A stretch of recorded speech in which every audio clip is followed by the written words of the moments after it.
Episode की starting में हम देखते हैं कि अबीरा के परनानू अपने पूरे ही परिवार के साथ अरमान और अबीरा के घर पे पहुंच जाते हैं। अरमान और अबीरा को इसके बारे में भनक भी नहीं लगती है, लेकिन जैसे ही अरमान गेट खोलता है उसी वक्त ये लोग इनको सरप्राइज दे देते हैं। वो जैसे अबीरा को देखते हैं कि अबीरा जमीन पे सो रही है, घर में कोई फर्नीचर नहीं है, तो इन्हें बहुत ज्यादा बुरा लगता है। अबीरा उसी वक्त खड़े होती है और कहती है कि परनानू आप आइए हमारे घर में। उसके बाद अबीरा जाती है उनके लिए चाय बनाने, लेकिन वो देखती है कि सिलेंडर तो है ही नहीं और दूध भी नहीं है, दूध क्या चाय पत्ती भी नहीं है। फिर अबीरा सोचती है कॉफी बना दे, लेकिन कॉफी भी नहीं है। फिर अबीरा सोचती है कि मैं इन्हें पानी पिला देती हूँ, लेकिन पानी भी नहीं था। अरमान अबीरा के पास आता है और कहता है कि अबीरा तुम टेंशन मत लो, मैं पानी भर के लाता हूँ। फिर हम देखते हैं कि अरमान जाता है पानी भरने के लिए बोतल लेकर। इस और अबीरा सबका वेलकम करती है। सभी लोग बहुत ज्यादा चिंतित होते हैं और कहते हैं कि अबीरा तूने और अरमान ने पोताराव से रिश्ता तोड़ दिया है, हमसे तो नहीं तोड़ा ना, कि हमसे भी तोड़ दिया है। अबीरा कहती है कि आप सब लोग ऐसा क्यों कह रहे हैं। वह लोग जवाब देते हैं कि तू इस घर में रह रही है, इस घर में घर के नाम पे है ही क्या, ना तो फर्नीचर है, ना तो गैस है, ना तो पानी है, कुछ भी तो नहीं है, बस चार दीवारी है। अबीरा कहती है कि चार दीवारी को ही हम घर बना देंगे। उसी वक्त अबीरा के फैमिली वाले कहते हैं कि अरमान ने पोताराव उसका रिश्ता तोड़ के बहुत बड़ी गलती करती है। उसने तुम्हें, तुम्हारी माँ को, सबको एक बहुत बड़ी संकट में डाल दिया। ना तो तुम्हारे पास जॉब है, ना ही तुम्हारे पास पैसे हैं, तुम कैसे सर्वाइव करोगे। मेरे हिसाब से अरमान को वापस जाना चाहिए और पोतार हाउस में माफी मांग लेनी चाहिए, सब कुछ ठीक हो जाएगा। अरमान उन्हीं के घर का बेटा है ना। अबीरा कहती है कि आप ऐसा सोच भी कैसे सकते हैं, वो घर वालों ने अरमान के साथ कितना बुरा किया था, उसे बचपन से ही अंधकार में रखा, और अब आप कहते हैं कि अरमान वापस से उस घर में जाए और माफी मांग ले, ऐसा कैसे हो सकता है। अरमान खड़े खड़े सारी बातें सुन लेता है। अरमान सभी के सामने हाथ जोड़ता है और कहता है कि मुझे पता है कि मेरे कारण अबीरा बहुत बड़ी मुसीबत में है, उसे ऐसा फेस करना पड़ रहा है सिर्फ और सिर्फ मेरे कारण, मैं इसके लिए बहुत ज्यादा शर्मिंदा हूँ। अब आप लोग यही सोच रहे होंगे ना कि अबीरा ने मेरे पास आके बहुत बड़ी गलती कर दी है। मैं भी यही सोचता हूँ, अबीरा बहुत अच्छी है और मैं उसे इतने दुख में नहीं देखना चाहता। मैंने उसे कितनी बार कहा कि अबीरा तुम तुम्हारे परनानू के घर चले जाओ, लेकिन वो है कि मानती नहीं। वो कहती है कि उसे हर बार और हमेशा अपने खड़ूस मान के साथ रहना है। अबीरा मैं तो तुम्हें अभी भी कह रहा हूँ, तुम तुम्हारे परनानू के घर चले जाओ, मुझे जरा सा भी बुरा नहीं लगेगा। ऐसे मौके में तुम मेरे साथ खड़ी रही,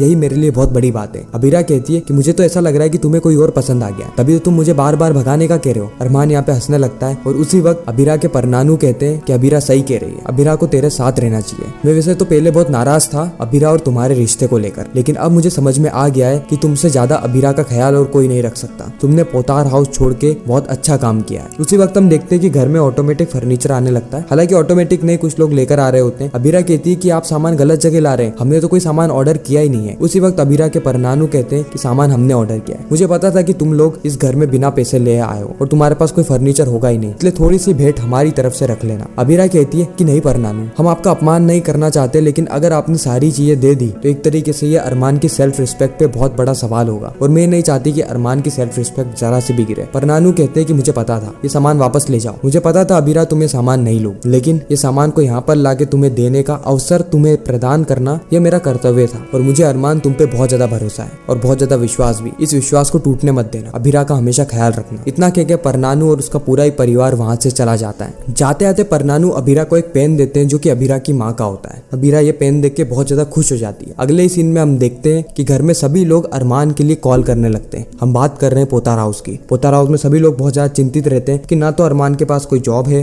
और ना ही अरमान के पास पैसे, आखिर वो सर्वाइव करेगा तो करेगा कैसे। उसी वक्त कावेरी पोतार वहां पर आ जाती है और सभी लोगों को मना करती है कि कोई भी अरमान को फोन नहीं करेगा। सभी लोग यहाँ पे कावेरी को इसके लिए दोषी ठहराते हैं कि अरमान घर छोड़ के गया सिर्फ और सिर्फ कावेरी के कारण। उसी वक्त कावेरी कहती है कि ठीक है, तुम लोगों को मुझे दोषी ठहराना है ना तो ठहराओ, लेकिन कोई भी इस घर में अरमान को वापस फोन नहीं करेगा। फिर हम देखते हैं कि अगले ही सीन में अबीर और कियारा घर में आ रहे होते हैं। उसी वक्त कावेरी पोतार उन दोनों को रोक देती है और कहती है कि तुम दोनों की हिम्मत कैसे हुई इस घर में वापस आने की। उसी वक्त वहाँ पे रूही आ जाती है। रूही कहती है कि मैंने इन्हें बुलाया है ताकि इनकी जो रस्म है वो पूरी हो सके। उसी वक्त कावेरी कहती है कि इस घर में बिना मेरी परमिशन के कोई सांस भी नहीं ले सकता और तुमने इन्हें बुला लिया। उसी वक्त रूही कहती है कि हमें इनके रिश्ते को तो मानना होगा ना। और उसी वक्त वहाँ पे मनीषा भी आ जाती है जो कि कावेरी को समझा देती है और इनके रिश्ते को मानने के लिए मजबूर कर देती है। फिर हम देखते हैं कि वह इनकी रस्म को पूरी करते हैं और इसी के साथ यह एपिसोड यहीं पर ही खत्म हो जाता है, इस ट्विस्ट और सस्पेंस के साथ कि आगे क्या होगा। क्या अरमान वापस से पोतार हाउस जाने वाला है या फिर कहानी कुछ और ही रहने वाली है, ये सारी चीजें हमें जानने को मिलेंगे आने वाले एपिसोड्स में। तो ऐसे ही यह रिश्ता क्या कहलाता है कि रेगुलर रिकैप्स और अपकमिंग स्टोरी टेलीविजन से भी पहले जानने के लिए हमारे चैनल को सब्सक्राइब जरूर करें। मैं मिलता हूँ आप सभी से किसी नेक्स्ट इंटरेस्टिंग वीडियो में, जब तक के लिए गुड बाय।